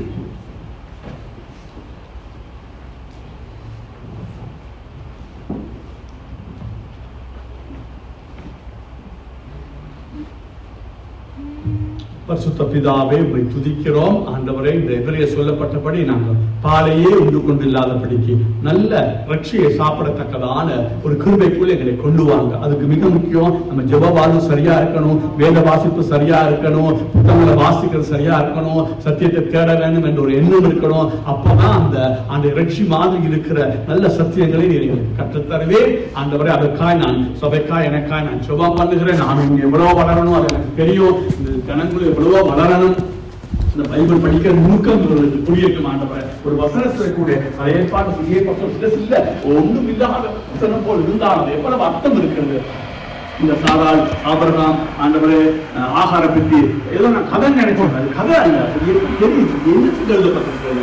4வது அதிகாரம் காலத்துல கூட எழுதப்பட்டிருக்கிறது. 2 பேர், ஒன்று ஆகாரத்தை பிள்ளை, மற்றது சாராளுடைய பிள்ளை. ஒன்று சுயாதீனம் உள்ளவர், மற்ற அடிமை உள்ளவர். அது அது இங்கே போட்டு அடியப்பட்டு இருக்குது. இந்த சாராளுடைய பிள்ளை தான் வாக்குத்தத்தத்தின் பிள்ளை. அதாவது தேவன் தலையிட்டு அந்த பிள்ளையை கொடுத்து நடத்துனது போது இன்றைக்கு தலையிட்டு ரட்சிக்கப்பட்டால் ரட்சிக்கப்பட்டது வழியே இல்லை. சோவரண்டிக்காக நன்றி. மனுஷனோட ரெஸ்பான்ஸ் அதுக்கப்புறம் நாங்கள் கொஞ்சம் பார்க்க எங்களுக்கு திரும்ப சொல்லுவோம். இயேசுவின் நாமத்திலே என் ஆத்துமாவே கர்த்தரையே ஸ்தோத்தரி, என் முழு உள்ளமே அவருடைய பரிசுத்த நாமத்தை ஸ்தோத்தரி. என் ஆத்துமாவே கர்த்தரையே ஸ்தோத்தரி. அவர் செய்த சகல உபகாரங்களையும் நீ ஒரு போதும் மறவாகும். ராட்சமும் வல்லமையும் மகிமையும் என்றென்றைக்கும் உங்களுடையவர்களே. இன்னொரு சொல்றேன், சோழண்டியை முடித்து